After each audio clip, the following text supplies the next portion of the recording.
Hello दोस्तों, कैसे हैं आप लोग। आशा करते हैं ठीक होंगे। आज हम देखेंगे कक्षा 10 प्रश्नावली 8.1 प्रश्न संख्या 11। पिछले वीडियो में हमने प्रश्न संख्या 10 तक सॉल्व कर चुके हैं। तो अगर आपने नहीं देखा है तो हमारे चैनल को सब्सक्राइब करके और वीडियो को जाके देखें, ठीक है। तो देखते हैं कि 11 नंबर प्रश्न कहता है कि बताइए कि निम्नलिखित में से कथन सत्य है या असत्य। कारण सहित अपने उत्तर की पुष्टि कीजिए। ये जो कथन है प्रश्न वो सही लिखा है या गलत लिखा है उसको देखते हैं। तो ये जो कह रहा है प्रश्न कहता है कि tan a का मान सदैव 1 से कम होता है। तो इसको पहले हम देखते हैं ये होता है या नहीं है। तो सबसे पहले अगर हम देखें कि tan 0 डिग्री की बात करें तो tan 0 डिग्री का मान होता है 0, ठीक है। उसके बाद अगर हम tan 30 डिग्री की बात करें तो tan 30 डिग्री का मान हो जाता है आपका हमारा 1/√3, ठीक है। उसके बाद अगर tan 45 डिग्री की बात करें तो tan 45 का मान हो जाता है हमारा 1, और tan 60 डिग्री की बात करें तो tan 60 डिग्री का मान होता है हमारा √3, ठीक है। तो प्रश्न जो कह रहा है कि हमें कि tan a का मान सदैव 1 से कम होता है, तो tan 0 डिग्री का मान 0 हुआ जो 1 से कम है। तो ये 30 डिग्री का मान ये भी 1 से कम है, ये तो 1 है और ये 1 से ज़्यादा होगा, ये 1 से ज़्यादा होगा। ये कह रहा है सदैव 1 से कम होगा यानी हमेशा। तो ये हम कह नहीं सकते हैं कि हमेशा कम होगा, तो कभी ज़्यादा भी हो सकता है कभी कम। जैसे tan 45 का मान 1 हुआ, 1 के बराबर, इससे आगे गए तो 1 से ज़्यादा आ गया, तो इसका कहना गलत है। तो सदैव 1 से कम नहीं होता है, 30 डिग्री तक कम है, उसके आगे जो ज़्यादा होता है। तो यहाँ कहेंगे क्या कि असत्य है। क्या है? असत्य। और साथ में बोला है कि कारण सहित अपने उत्तर की पुष्टि कीजिए। तो कारण में हम यही लिखेंगे क्योंकि, यहाँ पर हम दे देंगे कि क्योंकि क्योंकि tan 0 डिग्री का मान 0, tan 30 डिग्री का मान 1/√3, tan 45 का मान 1 और tan 60 डिग्री का मान √3। चलिए दोस्तों दूसरा सवाल देखते हैं। दूसरा सवाल जो कहता है वो कह रहा है कि कोण A के किसी मान के लिए sec A बराबर 12/5 संभव है। यानी कोण A का जो यहाँ sec A का कोई ऐसा मान है जो 12/5 संभव है या नहीं है, ठीक है। देखते हैं। तो हमको जो पता है कि sec A बराबर क्या है 12/5, और समकोण त्रिभुज में sec का जो फॉर्मूला होता है कर्ण बटे आधार होता है। क्या होता है? ये हो जाएगा हमारा कर्ण बटे आधार, ठीक। तो इसको अगर हम एक समकोण त्रिभुज के सहारे से समझें तो ये A हो गया, ये B हो गया, ये C हो गया, जिसमें B कोण जो है समकोण है। कर्ण हो गया 12 यहाँ पर, ठीक है, और ये हो गया 5, ठीक है। और समकोण त्रिभुज में सबसे बड़ी भुजा जो होता है वो कर्ण होता है। ये सबसे बड़ी भुजा को बता रहा है, ये आधार को बता रहा है, ये लंब। तो ये लंब आप निकाल के देख सकते हैं, ठीक है, पाइथागोरस प्रमेय से, जो इससे छोटा ही आएगा, इससे कर्ण से हमेशा। तो यहाँ से मतलब कोण A के किसी मान के लिए sec A बराबर 12/5 संभव है। तो ये हाँ संभव है, क्योंकि कर्ण सबसे बड़ी भुजा होती है, ठीक है। तो यहाँ हम कहेंगे कि सत्य, ये जो है सत्य है, ठीक है। अब हम यहाँ आंसर में कारण में देंगे कारण, क्योंकि कर्ण सबसे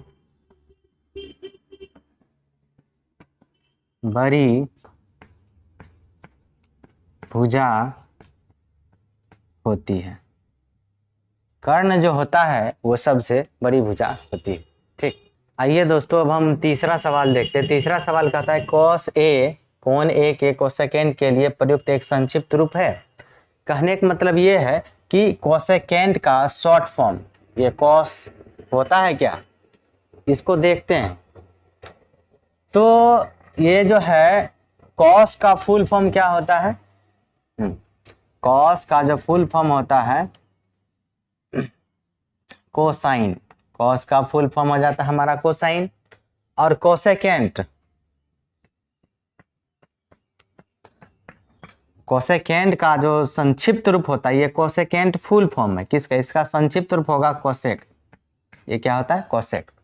यानी कि कॉस का जो फुल फॉर्म होगा ये कोसाइन होगा, और कोसेक का फुल फॉर्म होता है कोसेकेंट। तो ये गलत है ना, कोसेकेंट है तो यहाँ हमारा कोसेक होना चाहिए, ठीक है। तो ये हमारा गलत हो गया, ठीक है, असत्य है आंसर में, ये असत्य है। अब कारण में क्या देना है, कि कारण में लिखेंगे कि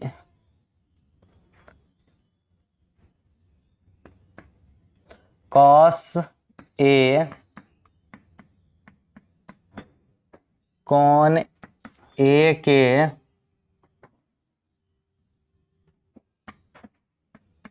कोसाइन के लिए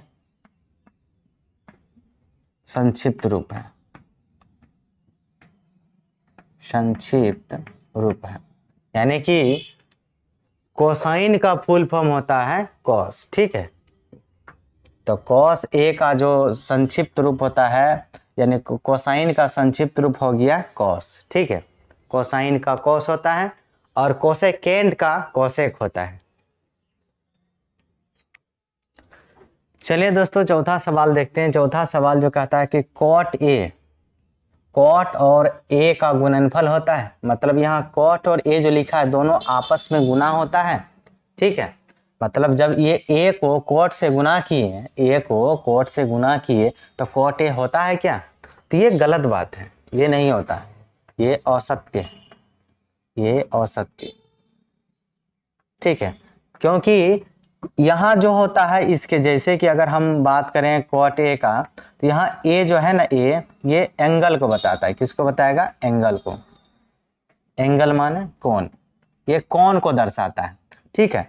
जैसे कि कॉट के जगह हो सकता है कि कॉट 30 डिग्री, तो इसका कुछ वैल्यू होगा। जैसे अगर हम बात करें कि साइन 45 डिग्री, तो ये ए के जगह बी के जगह किसी भी जगह होता है। जैसे साइन 45 का वैल्यू हो जाता है 1, ठीक है। इसी तरह तो यहाँ पर ये जो है ये एंगल को दर्शाता है, ना कि ये दोनों गुना होता है। ये दोनों गुना नहीं, ये इसका एक वैल्यू होता है, फिक्स वैल्यू। जैसे साइन 45 का मान 1 होता है। जैसे अगर हम बात करें टेन 60 डिग्री, तो यहाँ पर इस ए बी सी डी ये किसी भी जगह, थीटा या कुछ भी, ये किसी के जगह आ सकता है। यहाँ पर जो है वो एंगल को बताता है, ना कि ये दोनों गुना रहता है आपस में, ठीक है। तो ये जो है ए एंगल को बताता है, ए और कोट आपस में गुना नहीं होता है। तो ये सभी क्या बताता है, एंगल को। टेन 60 डिग्री का मान जैसे कि ये √3 होता है, ठीक है। आइए दोस्तों पांचवा सवाल देखते हैं। पांचवा सवाल कहता है कि किसी भी कोण थीटा के लिए साइन थीटा बराबर 4/5 ये होता है कि नहीं होता है, इसको देख लेते हैं। पहले इसको समझते हैं। तो हमको जो दिया है कि साइन थीटा बराबर 4/3, साइन थीटा का जो फॉर्मूला होता है लंब बटे कर्ण होता है, ठीक है। अब हम इसको समकोण त्रिभुज के सहारे समझते हैं। अगर हम इसको समकोण त्रिभुज में देखें तो यहाँ पर थीटा का जो कोण है थीटा, तो यहाँ पर जो एंगल बनता है, ठीक है, ये 90 डिग्री का होता है। और इसमें साइन थीटा बराबर लंब, तो लंब हो गया ये 4, तो इसके सामने वाला जो थीटा है एंगल यहाँ लंब हुआ, और कर्ण हुआ 3, ठीक है। जब लंब ही सबसे बड़ा भुजा हो गया यहाँ पर, और ये 3, जबकि ये वाला भुजा बड़ा होना चाहिए, ये वाला सॉरी दोस्तों, ये वाला भुजा छोटा होना चाहिए। कर्ण जो होता है सबसे बड़ी भुजा होता है, ठीक है। यानी कर्ण सबसे बड़ा भुजा होगा, इससे लंब से भी आधार से भी। ये आधार हो गया और ये लंब हो गया, ये कर्ण, जहाँ कर्ण छोटा भुजा हो गया। तो साइन थीटा का वैल्यू जो 4/3 संभव नहीं है, क्योंकि यहाँ कर्ण ही सबसे छोटा भुजा हो रहा है और लंब बड़ा हो गया, तो ये संभव नहीं है, ठीक है। ये असत्य है, असत्य है। कारण में देंगे इसको, क्योंकि कर्ण सबसे बड़ी भुजा होती है, बड़ी भुजा होती है, लेकिन इसमें लंब सबसे बड़ी भुजा है। ठीक है, इसमें लंब को बड़ा बता दिया है, जहाँ की कर्ण को बताना चाहिए।